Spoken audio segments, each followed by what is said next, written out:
Continuing education knows that at the end, students want to graduate. We believe that there's an option for every student. We are there to help students and serve them. It's our mission. And education is transformational. It changes lives. He wants to win, and he thinks those guys help him win. I got some, thank you. Doing all right? And, That's really all we have to offer you, water. it's fine, I got two, I think. But we have plenty of water. Yeah, that's good. Well, and you have more if you need more. Very long. I'm all set. Turn of the century mayor of Vienna, Austria. All right, let's get started. Good morning, everybody. Thanks so much for being here. It's always so wonderful to be a part of the great Boulder tradition of the Conference on World Affairs. You know, many of you know that I grew up in Boulder, and let me just say welcome to a wonderful spring day in Boulder. And if you have any doubt about that, my wife was reminding me this morning that we got married in 1978 in March, and in May of that year, on May 8th, we got 32 inches of snow. So never have any doubt that it can snow a lot in April, and it's probably going to tonight. Thanks so much to all of you for being here. My job will be to introduce our wonderful panel and make sure we use their time efficiently and that we have a chance to hear and consider all the answers to questions that those of you in the audience that want to submit questions can set forth. The way it's going to work is I'm going to briefly introduce the four panelists, and they will each make a very brief opening statement, and after that we will begin a discussion between them, some with questions from me, but primarily with questions from the audience. We do have a hard stop right at 11:40. It's important that we finish right then so that the room can be made ready and available for the next panel. The topic today is, of course, a very interesting topic and very timely: hate speech and violence. Many of you know that I spent almost 10 years as district attorney in Boulder.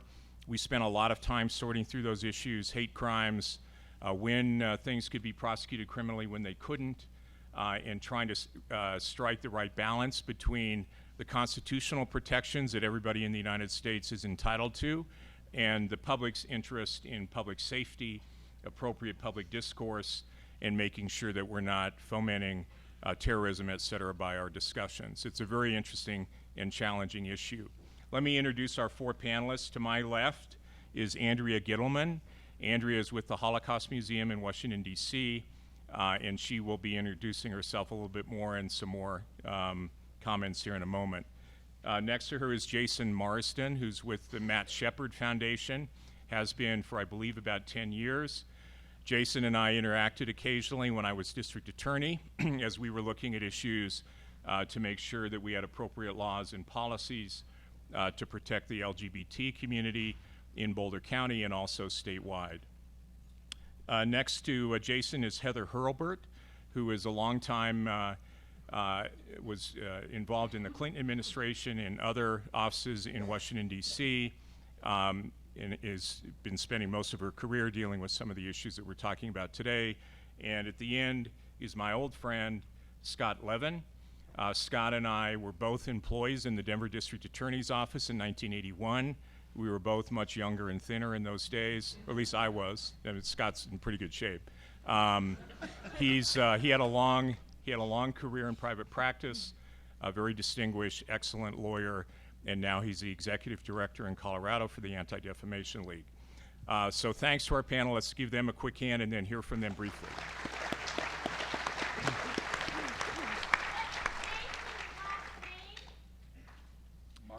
Marsden. And in the future, let's try to use, we're going to have two different ways. I'm supposed to read you this so you know. There will be two ways to get us questions. One is the old-fashioned way, write them out on a card. And the other is, if you have the app, you can submit them by app, and I will get them here, supposedly, hopefully, on this laptop. And we hope together we can get the information and move along quickly. So let's start with Andrea. Andrea, can you spend a couple of minutes contextualizing your background, what you're doing currently, and some thoughts you have on these issues? Sure. Well, thank you, Stan, and thank you all for being here. It's an honor for me to be at the conference. This is my first time here, and it's been an absolute joy. So I work with the U.S. Holocaust Memorial Museum in Washington, D.C., and many of you might know that museum. Of course, tells the history of the Holocaust and serves as a memorial to the victims and survivors of the Holocaust.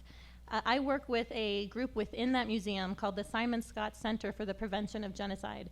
So our goal is to use the lessons of the past, the lessons from the Holocaust, to prevent mass atrocities, including genocide today. So I'll speak about problems and concerns we have about hate speech, but within that framing. How do we understand hate speech in terms of connections or other ways it might relate to mass atrocities around the world today? So when I speak about mass atrocities, I'm talking about some of the most severe crimes that human beings can commit against each other. So crimes against humanity, war crimes, genocide, crimes where often there's an element of group-targeted violence, where victims are targeted on the basis of their identity. And this, I think there's often connections to hate speech. We know about, hate speech during the Holocaust and how that fueled a lot of hatred and violence then.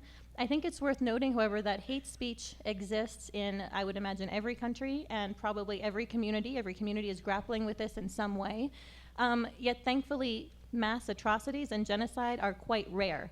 And so for us, what we try to do is understand how hate speech might relate to mass atrocities. How do we know, or how can we forecast if hate speech might be indicative of something?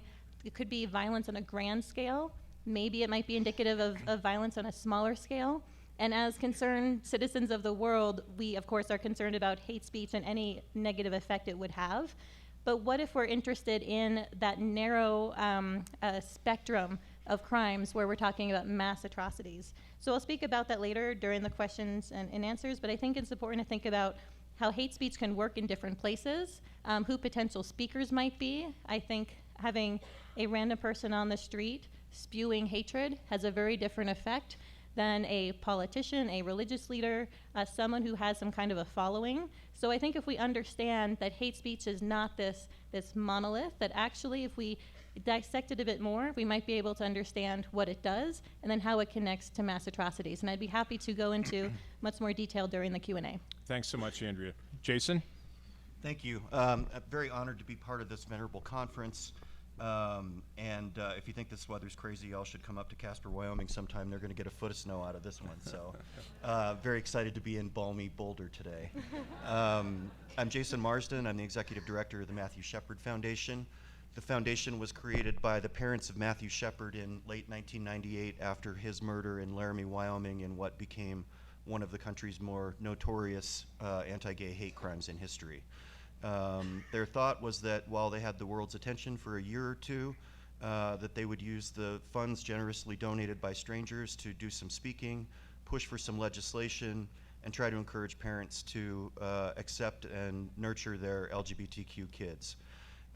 What instead happened is that 2 decades of advocacy work grew out of that initial effort, and an organization now headquartered in Denver works nationwide and in now 26 countries across the world, trying to raise awareness around bias-motivated violence, and not just against LGBT people, but against people of any minority identity, or in many cases, several minority identities.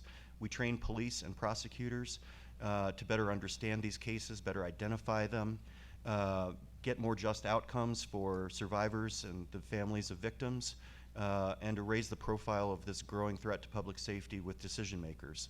After 2 decades of decline, hate crimes have been on the rise for 3 years now, and against religious minorities and racial minorities especially. The number of hate crimes against Muslim persons has more than doubled since 2015. There are many factors in play. We all own shares in this great enterprise called America. We need to vote those shares, and we need to exercise our rights as shareholders in this country to set some social boundaries. So pleased to be a part of that work. We try to do it through the lens of individual stories because we find that's what motivates people to care and to act.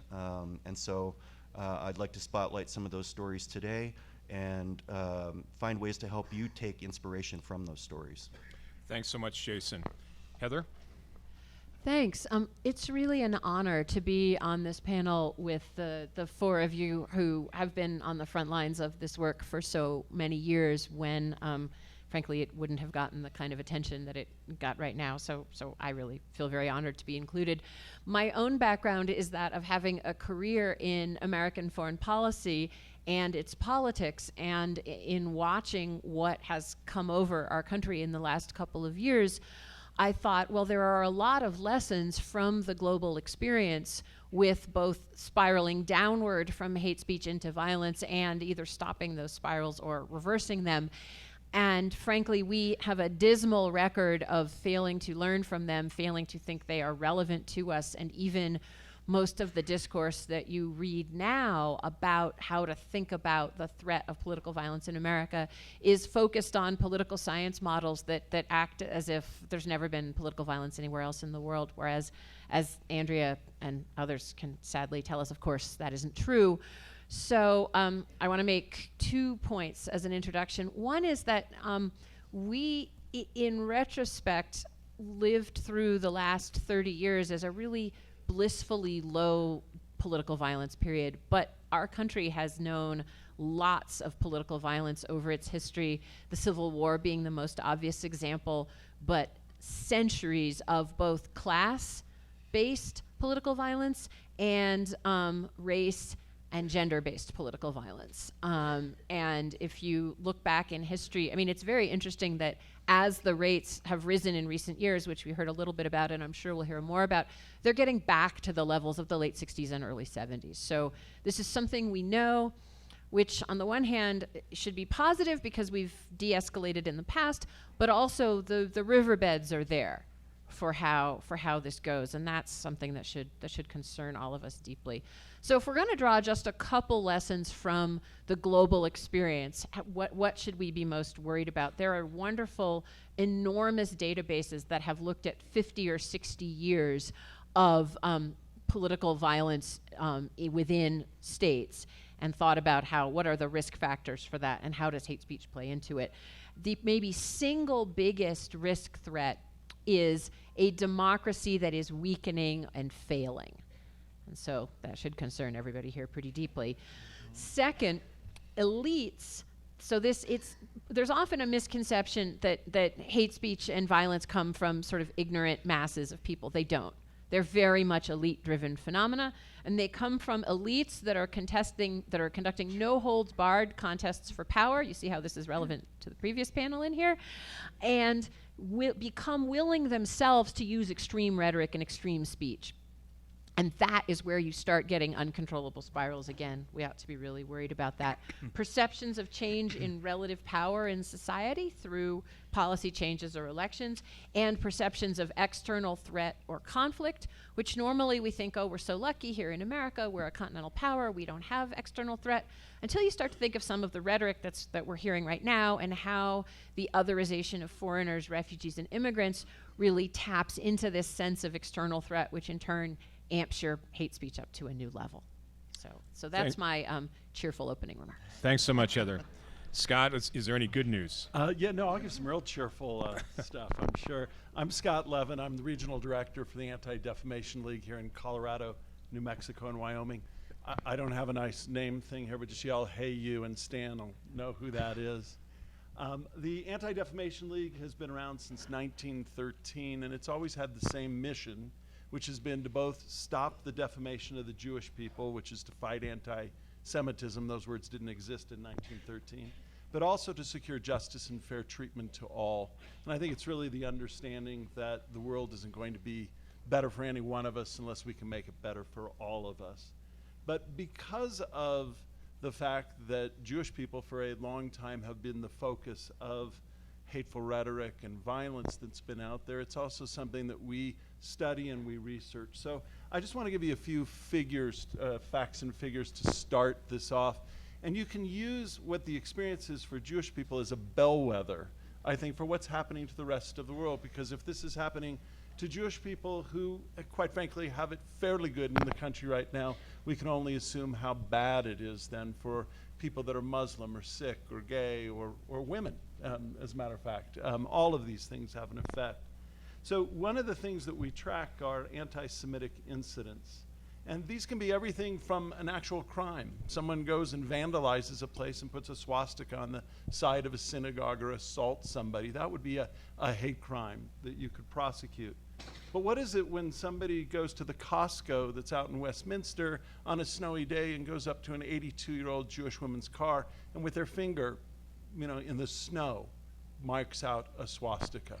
Probably not a crime, but certainly something that felt very, very horrible to that 82-year-old woman. Or when a middle school student on Valentine's Day takes pink slips of paper and slips them into everybody's locker with little love notes that say, "My heart burns for you like 6 million Jews." Not a crime, but certainly a hateful incident that's occurred, and an anti-Semitic one it could be. So just to give you a few figures, in terms of the number of incidents that we've been tracking, in 2014, my office in just Colorado tracked 10 such incidents. 2015, it went to 18. That's a pretty big increase, but it's still not that many. In 2016, the election year, it went to 45. 2017, it went to 57. Last year, it'll be around 40. So this 3-year period of time, we've seen some sort of an emboldenment. Something's been unleashed in the air in terms of hateful incidents that have taken place. Another couple really quick statistics. Colorado last year, in terms of gross actual numbers, had the 3rd largest amount of white supremacist propaganda that was distributed of any state.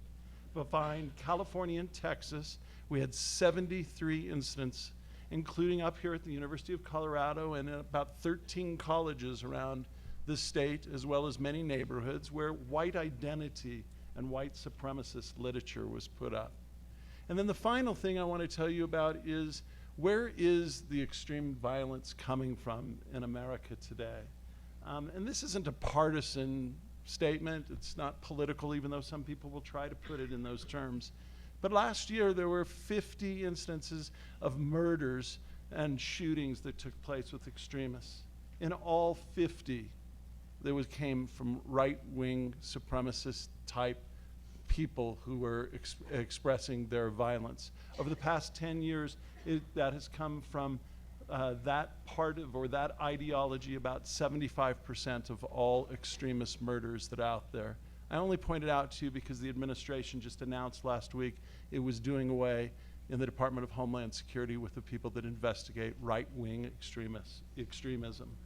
It didn't fit the ideology to say that all of this is coming from Islamic radicals. And that's just not what the figures bear out. So on that happy news, Stan. Thank you so much, Scott. Well, what a great panel we have, and we're already getting really, really terrific questions. What I'm going to try to do with the questions, some will be for everybody, and some I will send to particular folks whose background would be appropriate. One of the reasons this issue is so interesting to me as a lawyer of 37 years is in the United States, under the United States Constitution and the Colorado Constitution, we all have many personal rights. And as I've watched our culture through the years, my impression is we've become almost obsessed with talking about everything through the lens of personal civil rights. We have a difficulty talking about anything with kind of a broader sense in that. A number of the first questions that we're getting go right to that issue, and I'd like to ask each one of you, this is going to be my edited version of about 8 questions. How do you define hate speech, and how do we ensure that we are protecting people's safety without censorship? Andrea, shall we start with you? Sure. So when we think about hate speech in a global context, it's often hard to describe because it is so contextual. A lot of us know what hate speech might look like here, and how would we know what it would look like in Burundi or in Myanmar? There might be particular terms that again could be group targeted. They could be unfamiliar if you don't know the exact context. When we think about what we can do instead of censorship, I think people often say, well, we can't combat hate speech because we don't want to censor. We want to protect basic freedoms, of course, but there's a lot that you can do in order to counter hate speech. This has to be done strategically and very carefully because the stakes are so high, as we heard. So as you can imagine, if someone is spewing, let's say, racial hatred, if you tell them you're being racist, chances are you will not change their actions and you will not change their mind about what they believe. So how do you actually confront hate speech when you see it? There are people who have worked with the Holocaust Museum and others who have described strategic counter-speech initiatives. So not shutting down hateful speech, but rather combating hate speech with speech that is designed to counter that. For example, there's a woman named Rachel Brown who has started an organization called Over Zero, and she used to work in Kenya, which had violent post-electoral violence back in 2007. And at the next election, she wanted to make sure that people were confronting hate speech in order to mitigate the potential threat of group-targeted violence around that election. And the kinds of messages that were useful then were not, don't say racist things, don't categorize into us and them, not those things that might come naturally to us, but rather things like, when you hear a rumor, how do you know if it's true? What will happen if you act upon that information? You might have heard something, but what is that person actually trying to get you to do? Think about what that person's motivations might be. And those kinds of messages might prompt more critical thinking that might actually make a potential audience member to hate speech think differently. So I think censorship is a fraught process. It might work in very, very limited cases. For example, in places like Sri Lanka or other places in South Asia where WhatsApp, the platform, is being used to actually orchestrate mass violence, where the platform is being used in a logistical fashion, not only spreading hate speech, but target this person at this place at this time. There are some people who are looking into actually shutting down platforms in order to stop that logistical function of violence. I would just put out there, because I think it's a complicated issue, that when you do that, you might also be eliminating important early warning systems for people. People might be using those same platforms to warn each other about potential acts of violence, to share information that could actually promote safety. So censorship really is not an easy solution, but I think by thinking through positive ways to counteract hate speech, you might actually reach a better place. Thanks so much, Andrea. Jason? Thank you. Hate speech is insidious, and in particular because it is often coded, so that it is heard by those whom the speaker wishes to hear it and not heard by the rest of us. For a long time, this has been called the dog whistle in politics, coded messaging that is meant to activate prejudices that the speaker knows an audience has without alerting the rest of the world to the message of hatred and division that's being spread. The author Tegan Goddard is currently serializing a new political science work in which he describes the phenomenon of the last few years in which, as he puts it, the dog whistle has become a dog horn. These messages are put out plainly. They say exactly what the speaker is trying to communicate, and it is a provocation and a challenge, really, to the rest of us to try to muster enough speech to counterweight those messages. We know hate speech when we hear it because it generalizes, it plays to prejudices and stereotypes, it urges othering another person or another community, and it quite frequently suggests actions to deprive others of their liberty, of their dignity, of their property, and indeed, in some cases, their well-being or their lives.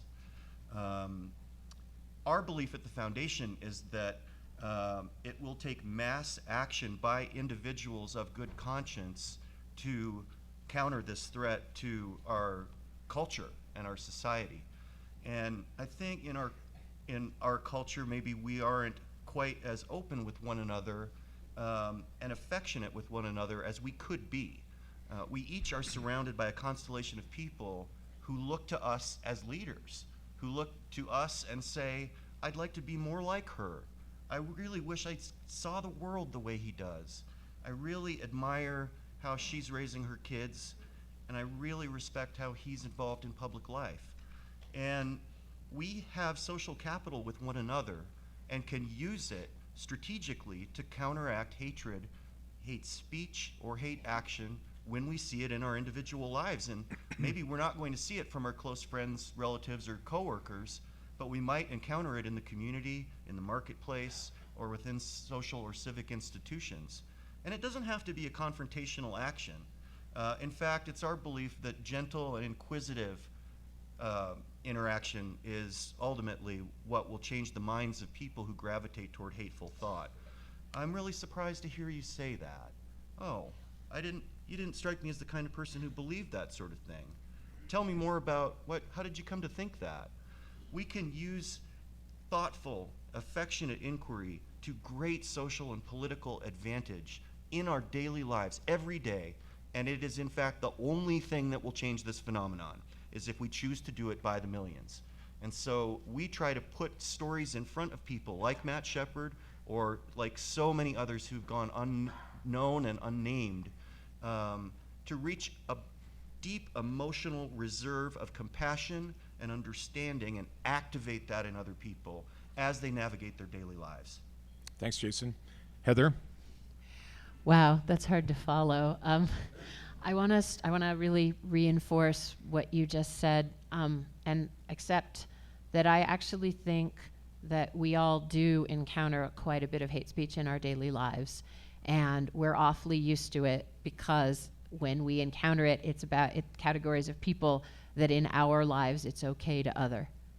And I think making the personal choice that it's not okay to other anybody is a really challenging one. For example, I was at an official luncheon here yesterday, and someone said something that would be experienced as fairly hateful by trans people. And I had this, ooh, am I gonna say something? How can I say something? Is this person just gonna turn on me if I'm like, could you maybe use sex instead of gender there? So I really, to support what you said, at the same time, and I'm gonna leave the definition of hate speech for my colleague, the prosecutor here. We know that that hate speech doesn't travel equally through all users, as Andrea said at the beginning, and we as citizens really need to make demands that our elites not traffic in this kind of dog horn. We need to not reward elites who traffic in it, and that includes not just by not voting for them, but also by trying not to consume them as media products, which is an awfully, the dialogue of so-and-so says something scandalous and we all click on it, and so it makes money, and so the next time they say something more scandalous and it gets printed again, that's one of the ways that hate speech and dog horns are really insidious in our culture right now. The other comment I want to make from international experience is that it turns out it's not easy to change behavior or beliefs, but it turns out to be easier to change behavior. So sometimes maybe I can't get you to change what you secretly think in your inmost heart, and you probably can't get me to change mine either. But if I can dissuade you from publicizing your views, or if I can convince you that it's not socially acceptable to publicize your views, then at least the transmission and magnification of hate speech stops. And there's actually the really interesting experiment on this was used soap operas in Rwanda to try to change people's ideas about each other after the genocide. And if you feel hopeless about the US, as it's easy to do, imagine trying to do that work after the genocide in Rwanda. And people didn't tell researchers that their inner views had changed, but they did say, yeah, it's not okay to do this, it's not okay to say that. And at some level, that's what we're shooting for. So sometimes it's more useful to think about behavior and how can we all sort of keep norms for civil discourse with each other, and that we all have some nasty thoughts in our hearts and they don't all need to be on our lips all the time. Thanks, Heather. And I've been given a question reminding us all, including me, to speak right into the microphone. Okay, good question. So from a legal perspective, in the United States of America, we don't have hate speech, right? Well, in some of the foreign experience, some speech is illegal. For instance, to have anti-Semitic speech in Germany would be violating their laws. In the United States of America, with our First Amendment, we do not prohibit hate speech. And we're a First Amendment organization. We think, as has been said by many a Supreme Court Justice and others that the best way to counter hate speech is with more good speech. Sometimes it's a little bit difficult to do that, though. When we're talking about hate speech, we're really talking about speech that is based on biases and bigotry. And usually it's over immutable, unchangeable circumstances that take place. Someone is a person of color, someone is gay, someone might be in a situation where they fall into a class, a woman, other things. You're not going to change those things. Those are immutable characteristics and ones that should have respect, not hate. At the Anti-Defamation League, we developed what's called the Pyramid of Hate, and it's really foundational to our educational programs, including in our No Place for Hate program, which I'm really proud to say we're in about 15 schools up here in the Boulder Valley area. But what it does is in that pyramid of hate, it starts down at the bottom with the belittling slurs and comments and jokes and things people say to one another. And you work up into the more institutionalized kinds of hate speech, which results in people that will then not sell their house to you because of who you are, or not hire you because of who you are. And from there, based on those foundations, you get up to violence and essentially the worst of it, at genocide at the top of it. So we try to interrupt down at the base level of it. And even though hate speech isn't illegal, though, we know that a lot of it is taking place online. And our social media companies and other platforms that are available to you aren't the United States government. They can have terms of service. You know, that all those words that you click the box on and you don't read, that talk about the fact that you're, in most of the basic ones like a Facebook or Twitter or Instagram, are saying you're not going to make ad hominem attacks, personal attacks against people. You're not going to be using what I think we would generally understand to be hate speech. The question is getting those platforms to actually recognize it when it takes place and to actually enforce their own terms of service. So I think that when we talk about hate speech, it's something that we have to accept in the United States of America is going to be here, but it's certainly not something at all that we should accept as being acceptable. And as others have spoken, we need to speak out against it, we need to interrupt it, and we need to make sure that our leaders and role models do the same. Great. Well, thanks for those comments, all four of you. And now the challenge in these things is to make sure we get through as many of the great questions as we can. So I'm going to pick individual questions, target a particular member of the panel, make sure everybody gets a chance. But after the person I ask answers, if anybody wants to add anything before we go to the next question, we will do that. Scott, since you're at the end, I want to start with you. We have a couple of different versions of the same question. Were Ilhan Omar's comments an example of anti-Semitic hate speech? From my perspective, I can't tell you what was in Ilhan Omar's mind. I think there are classic anti-Semitic tropes that have existed for a long time. They've been around, such things as dual loyalty, that someone that's Jewish might be loyal more to Israel than they are to this country. In the same way that President Kennedy faced it when he was running for office, that he would be more loyal to the Vatican than he would be to the United States. That's an insidious type of trope that's being made. When she made her comment also about it being all about the Benjamins, being a reference to being money. Certainly, as she explained, she was concerned about AIPAC, which is a very powerful lobbying organization where some might believe that there's a lot of money that flows through that organization to it. But it, to Jewish ears, not all, because we all hear things different ways, there's a sensitivity that there has been for a long time a trope that Jews are trying to influence the world by using money. The thing that makes these tropes so incredible is that they come from, it doesn't matter whether they're in a time like today where Jews might have some amount of affluence or influence in the world, but these all were developed earlier, during earlier times, over 1,000 years, if not more.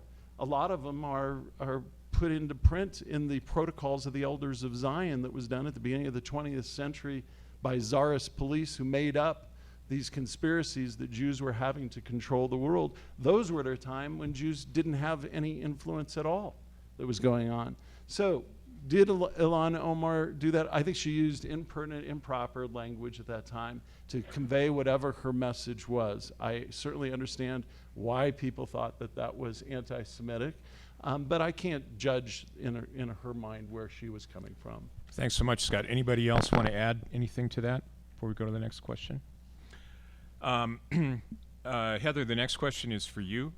What is appropriate and possible for the United States to do to respond to the creations of LGBTQ or any minority death penalties worldwide, most recently Brunei, as of this April?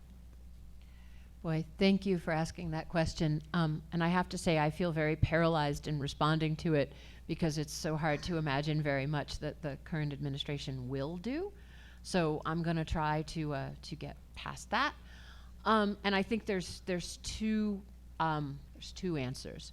One is there's actually a lot that the United States can do and has done or had been doing pretty steadily up to 2017 in international fora to establish that LGBTQ individuals have all the same rights as other individuals everywhere around the world, and that the rights established in the UN Charter apply fully to LGBTQ individuals.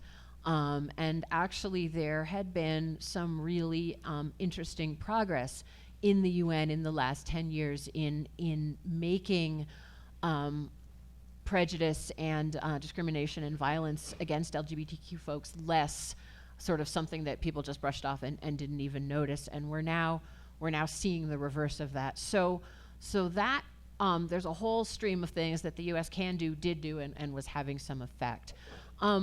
It is also, I think, fair to say that there are contexts in which the way the U.S. acts can be experienced as, and are very eagerly taken advantage of as, oh, this is neo-colonial, you're imposing your values on us, et cetera, et cetera.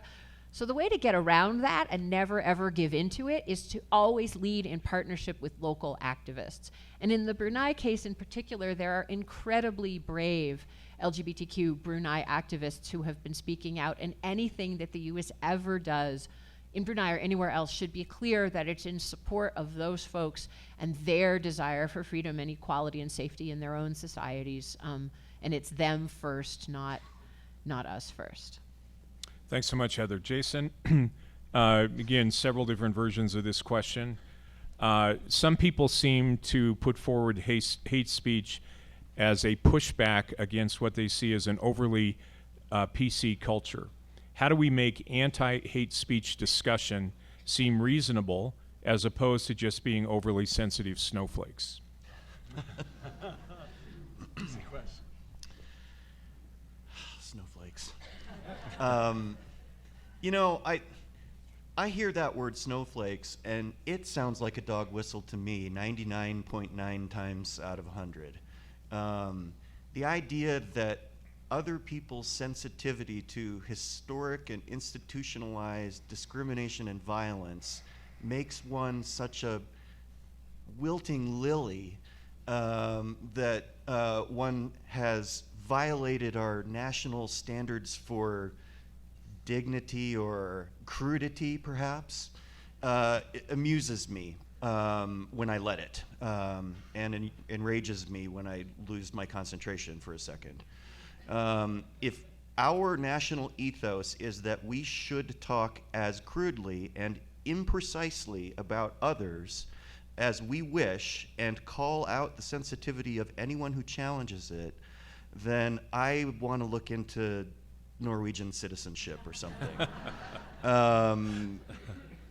I think in the moment is always the right time.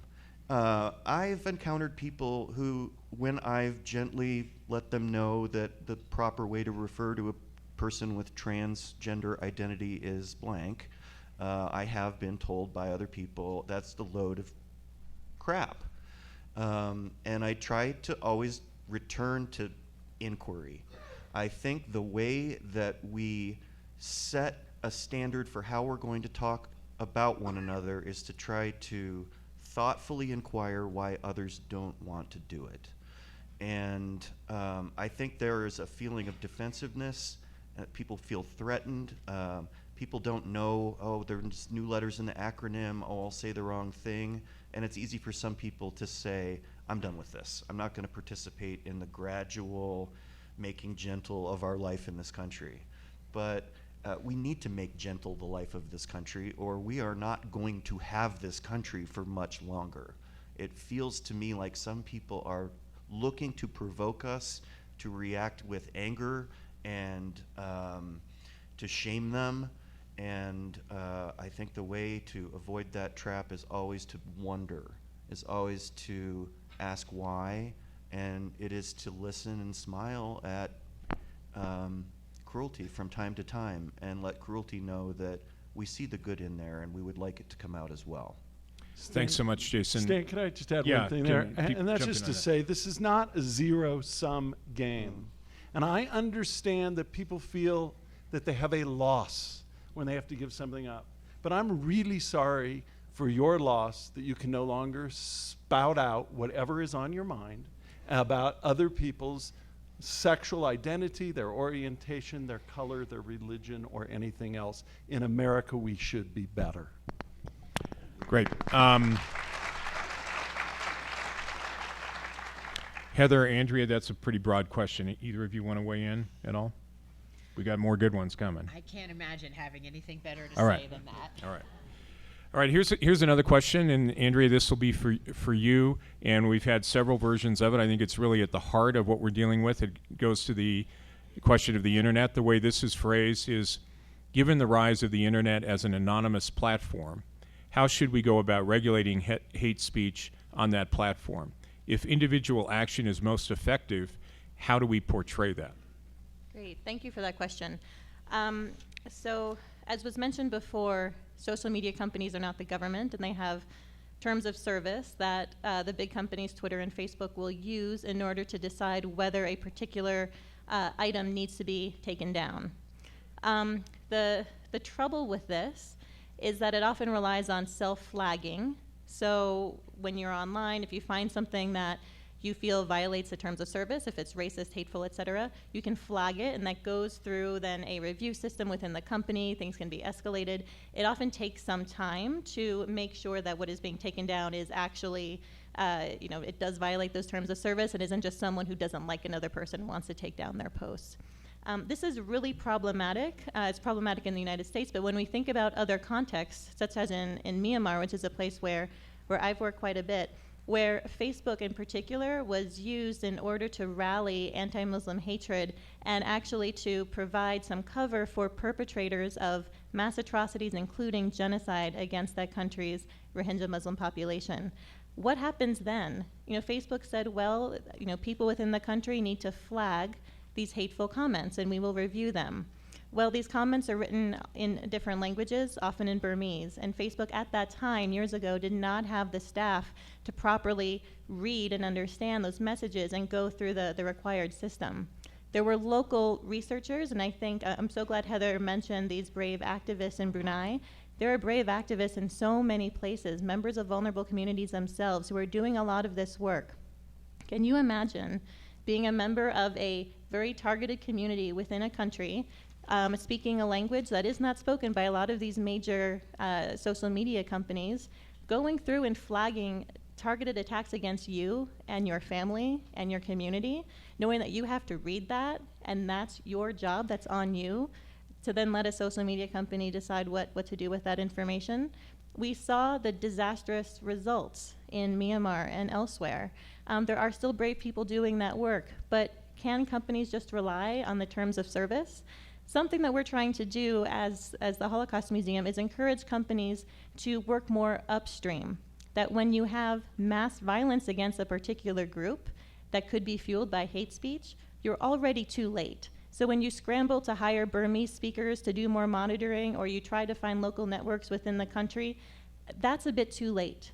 So where should we be looking? Where should companies be monitoring a bit more closely, or building relationships with some of these brave activists so that they can respond proactively, they can understand the context, they'll know the kinds of tropes and terms that could be harmful, and are working with people who are understanding how people are changing those terms. Someone could spell something differently and all of a sudden it's not getting picked up by people monitoring. So we are trying to encourage social media companies to be more proactive in terms of looking at early warning signs, looking at items beyond hate speech that could signal the potential for mass violence in the future. Heather mentioned before, government change is often an indicator of potential political violence. For example, when a country is shifting from authoritarian rule to more democratic rule, that is an especially fragile time where vulnerable groups could face greater attacks. What if social media companies looked at places where their product was being used and that fit some of those characteristics? Maybe those places they could do more of the reviewing and not rely so much on flags and user review. So it's a very complicated subject, but I think the onus could be put more on social media companies to do more to protect vulnerable communities around the world. Thanks so much, Andrea. Anybody want to add to that? I'll add. Thanks, Heather. Andrea gave a really great response, and I want to sort of go up one more level. Social media companies' job is to make money. And so how did we get here? And I've mentioned, and I want to keep mentioning, that the trouble with this stuff is that people click on it, first of all. And second, that, many of us felt that so the coming of social media was an unalloyed good for the world. And certainly the people the visionaries who founded the companies felt that, and I think want to continue to feel it. And the question came up on the previous panel of how do we make space for members of different communities and of historically discriminated against communities in our lives. And I really think a huge part of this problem is that nobody in upper management at a social media company comes from groups that are strenuously historically discriminated against and subject to violence. That's a little bit of a more complex case for the Jewish community, but everybody else, it's very much the case. And so if the companies are not going to diversify and regulate and change their own perspective, which for all the reasons Andrea just laid out, that's happening awfully slowly, we do have this thing called the regulatory state. And certainly European governments are also thinking about this, and there's a real opportunity for global responses to thinking about how do we set manageable standards. And that's going to be very hard, among other things, because of differences. We have the First Amendment and other countries don't. But because the social media companies are not limited by, everything that happens in the US is controlled out of servers in the US, which fall under US law, some of this is going to have to be an international conversation and a setting of international norms. Thanks so much. I just had one other really quick thing to think about is one of the things I'm very proud of our organization was involved in the 1950s and 60s were the unmasking laws. I don't know if you know about this, but the First Amendment allowed the Ku Klux Klan to go out and burn their crosses and say their awful things and do what they did. But the numbers of people in the KKK really dropped dramatically once laws were passed that required them to take their masks off.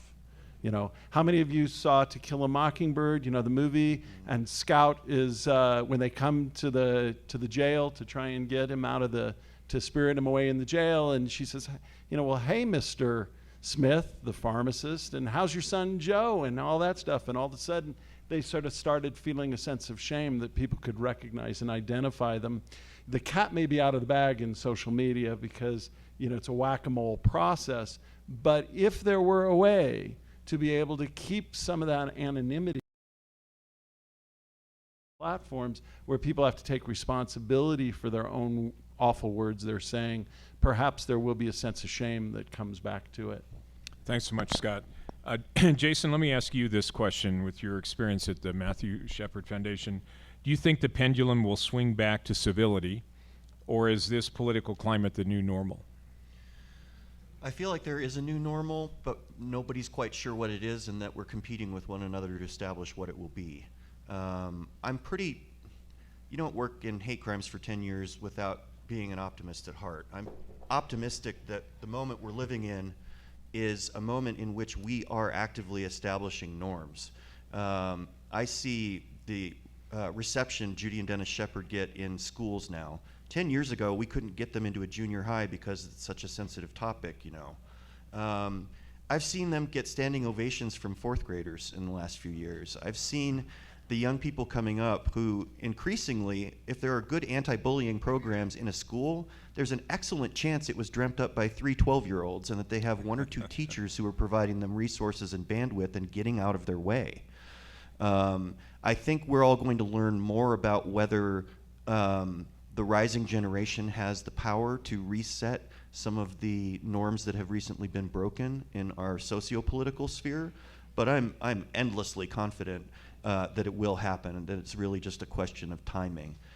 Will we allow tomorrow's leaders to take their place? Will we get out of their way? Will we inspire them that this is work they want to do? And will the public, in not just its ballot, but in its daily life, take up the cause? It's just, as Heather points out, politicians also thrive on clicks, sometimes literal and sometimes figurative. Certainly, when the marketplace starts to reject hateful messaging, be it through voting or be it through unfollowing people on social media, be it through news organizations choosing not to cover deliberately inflammatory actions or words, those political norms will change quickly because it will no longer be productive or profitable for people to spread those kinds of messages. We really just need to act in order to make it happen faster. Thanks so much, Jason. Anybody else want to? I mean, that's very uplifting, and I think it's true, actually, about American history. It's often 2 steps forward, 1 step back. This is, we've gotten several versions of this question. I think it is very timely and goes to the heart of a lot of things. Heather, let me start with you, and Andrea, I also want you to respond to this as well. Can you talk about the current administration's policies and rhetoric on immigration, and any fears you may or may not have about the potential ramifications of that speech, i.e., do any of the panelists fear this will lead to violence/hate crimes? Heather, if you can start with that. And this may be one where everybody should weigh in, but we'll go to Andrea next. It is already leading to violence and hate crimes. We are in the violence. It's not something that happens in the future. We are seeing both state-sponsored. What is happening to children at the border is state-sponsored violence. There's no other word for it. We are also seeing, and I believe you'll have better figures, but we are seeing upticks of violence against immigrants of all kinds. So this isn't something that's still out there. This is something that we're living in now. And one of the things that I worry about enormously as I think about various historical analogies is I think we tend to assume that political violence that spirals into mass violence is something that we see from day one. And we think about cases, whichever historical cases come to mind, and you think to yourself, oh, well, why didn't anyone do anything?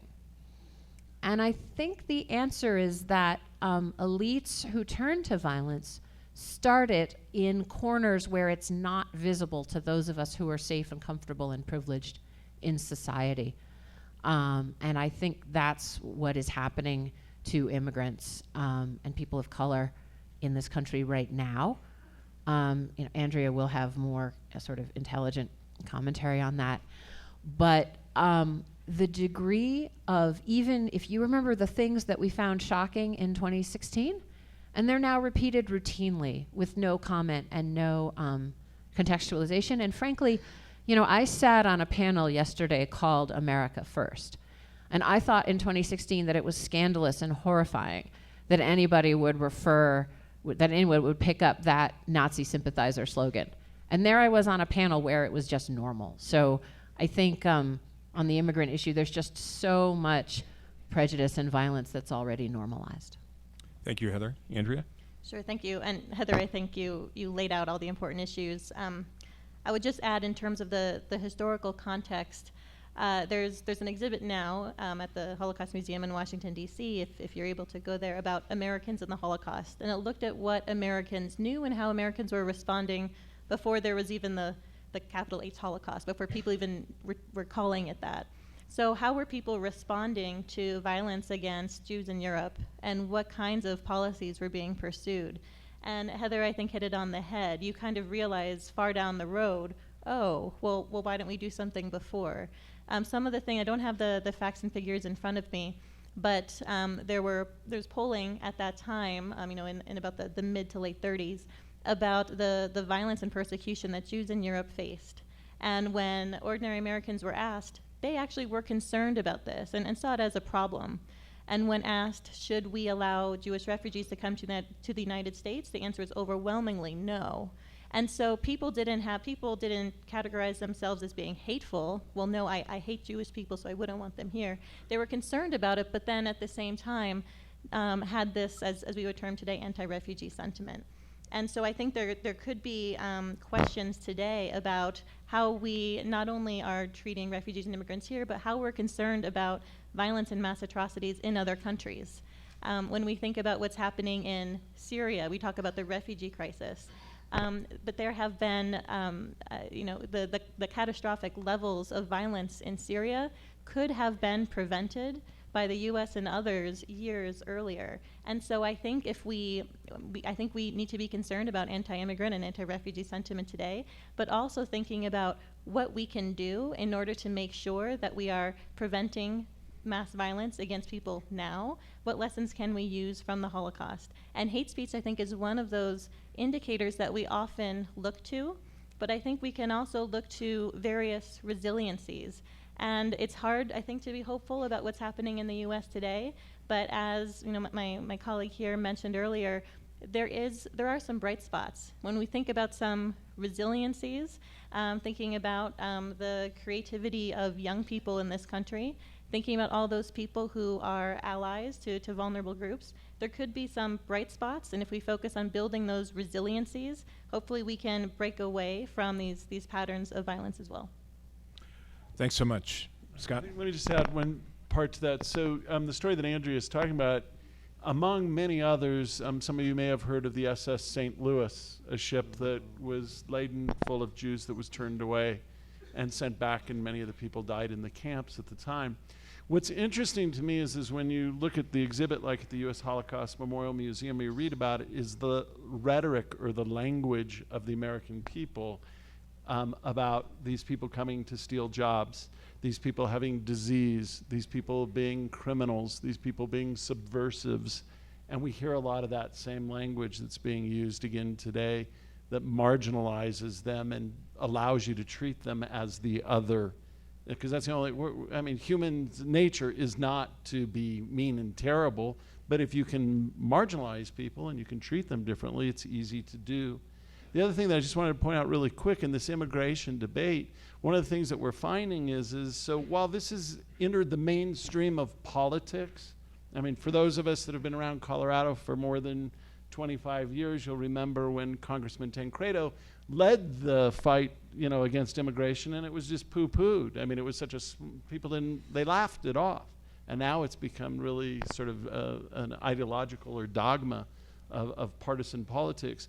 That's one thing, but the thing that I'm most concerned about is this is what's being picked up by these extremists that are out there, the white supremacists and the people that are not in the normal fold of either of the political parties that are out there. When they hear that language going on, it only validates what they're doing and empowers them, and it self-feeds on itself. And so that's why I think what used to be something that was just discussed on the fringes just keeps working its way back into the closer and closer into the mainstream, to where now it is part of partisan politics. And unfortunately, if we can't interrupt that language, I think we're going to have a really hard time ahead on this issue of immigration. Thank you. Jason? Yeah, I'd just add specifically the dehumanization language is getting quite intense now, and it's just exactly as it was with the SS St. Louis.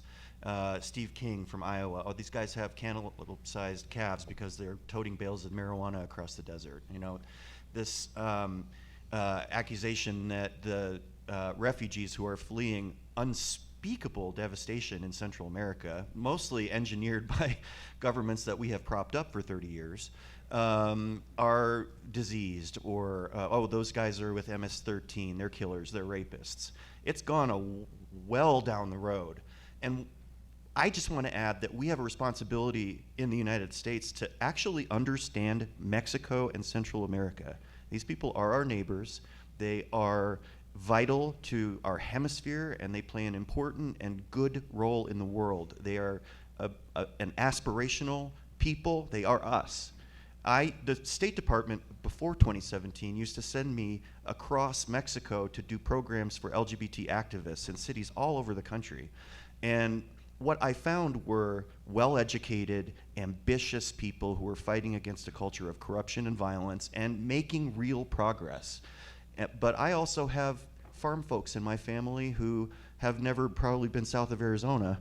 And the attitudes that they've absorbed through this climate of dehumanization are really quite shocking.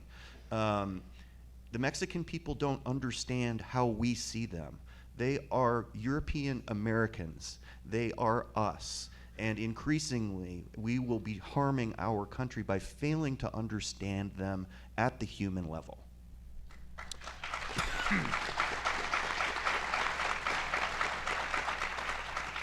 Okay, I think we'll have time for a couple of more questions. This one I want to ask everybody to respond briefly to, because we've gotten several different versions of it. So Andrea, I'll start with you, and then after the next one or two questions, we'll have you each do a closing comment and we'll be done. This question is, how do you take into account your own privilege when talking about hate speech, since everyone on the panel is white? Yeah, that's an excellent question. I think this, it probably is cast into stark relief when you think about how you're going to counter hate speech. I think Jason's advice is really important, to have those kinds of loving, thoughtful, gentle conversations, if you're able to do it. I might be able to do that. Some of the activists in Brunei maybe are not able to have those same conversations with their neighbors. Some of the people who I've worked with in Myanmar and South Sudan live in such intense fear that they might not be able to even bring that up. That even questioning someone's hateful rhetoric could have devastating consequences to them and their families. I think that's important to remember, and to remember that as a white American who's often working abroad, that there's so little we know, and often we don't know how much we don't know about particular contexts. Going back to Heather's comment about working with local groups, when they are doing a lot of the monitoring on hate speech and tracking some of these early warning signs of mass violence, I think it requires a heavy dose of humility and understanding, and letting a lot of those local groups really take the lead in telling us. We might have historical knowledge that could be useful. We might have tools and resources that could improve the situation. But we need to take the lead from people who actually are understanding the context, understand the risks, knowing that we might not face the same kinds of risks. We need to remember that when we're talking about hate speech and mass violence, the stakes are incredibly high, maybe not for us, but for a lot of the people with whom we work. And I think it's a perennial issue that always needs to be in the forefront of our minds. Thanks, Andrea. Jason? Yeah, well, I can't underscore that enough. There's room for almost nothing but humility in approaching this work. I grew up in a lily-white farm town in southern Minnesota, and I've been on a journey through my life to understand all the ways in which I am a legacy of and an exemplar of discrimination and hatred. I was born on Native American land. We're sitting here today on Native American land. Those of us who are of European American heritage have a deep historic responsibility for devastating and distorting the lives of Native populations. We all face a mountain of our own ignorance every day if we face up to it. And so, our organization came out of the murder of a privileged white male who, other than his identity as a gay person, would strike some as a symbol of oppression. And so we try to approach this work in a way that understands the vulnerabilities we all share in creating the society that perpetuates some of this institutional violence. Thanks, Jason. Heather? So rather than repeat what Jason and Andrea have said, which I agree with all of, I'll add two things. One is, as a white upper middle class person sitting in this situation, it's my responsibility to really center the voices and send you away knowing more and wanting to know more about the voices of groups and people who aren't represented here. So a couple of commercials. You should go see every panel that Nadia Ferozvi is on here. You should go check out every panel that the woman who runs the Ms. Foundation is on here. Those are just two people as a start. You should check out the work of Muslim Advocates, which is an association of American Muslim lawyers. You should check out the work of ISPU, which I think is Institute for Social Policy and Understanding. I apologize if I'm not getting quite right. American Muslims trying to use social policy and conversations like these to build tolerance and understanding. And then you go away and you make a note to yourself that every single person you recommend to the conference as a speaker for next year should be not a white person. And a white male at that, right?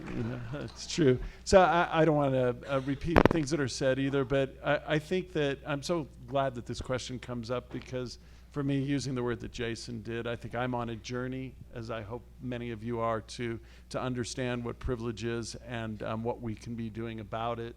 The only thing that I would add, and I'm really pleased that my friend Jason Marsden is here, is that we also need to be working in coalition with one another. Jason and I are both on an organization that we formed in January of 2017, Mountain States Against Hate, which has about 17 advocacy groups from communities of color, LGBTQ+, different religions, including Muslim, Jewish, and Sikh. And I think part of this is that we need to be able to work with one another, not so that we can lift each other up, because people can do that, but how we can figure out how the hell to get out of their way so that they can rise too. And that's part of what my journey is. Great. Thank you, Scott. We've got exactly 4 minutes left, which means each of you have 30 seconds to say one final thought for this what a great panel you've been, and what a great discussion, great questions. Sorry we couldn't get to them all. Andrea, what would you say in 30 seconds? Oh my goodness. I think, to sum up, it's really important to understand hate speech as perhaps a canary in the coal mine when it comes to future mass violence, but not the only thing. I think if we consider hate speech as a spectrum of problems that can all lead to mass violence, I think we'll understand more what to do. If we think about what kind of resiliencies exist or do not exist, is hate speech coming from a particular group? Is it coming from police officers? Is it coming from people in government? I think if we understand what speech is doing and who it's coming from, we'll be better placed to combat it. Great. Jason? The situation is not hopeless, but it is urgent. There is time value to this work. The kids who are in schools today being bullied are going to get one childhood, and this is it. And it cannot wait until the next school board election or until the next presidential election to be resolved. It needs to be resolved now. Kids who are bullied show differential outcomes throughout their entire lives that are similar in lifespan and health to smoking a pack of cigarettes a day. Every one of us can change these norms in our community. Every one of us needs to be involved in it yesterday. Go forth, use your voice, use your strength. Thanks, Jason. Heather? As this situation in our country gets more dire and hate speech gets more frequent and virulent, as it's going to over the next 18 months, you all are our backstop. You all are where I am in Washington is not where the resiliency is. You all are where it is. So please, thank you for coming. Please don't get tired. Do what you need to do to keep yourself in shape to keep doing this work. And if not you, who? And Scott? Thank you. Speech is something that each and every one of us can control. We can choose what comes out of our mouth, and we can certainly use those words that come out of our mouth to challenge those with whom we do not agree what's coming out of their mouths. So Martin Luther King said it best, the arc of the moral universe is long, and it bends towards justice. For many of us, we thought it was bending pretty good there for a while. Some of us might think it's not bending so much. But if you use your voice, your speech, lean into it, you will get us towards justice. Thank you. All right, thanks. Let's end it there. Thank you very much.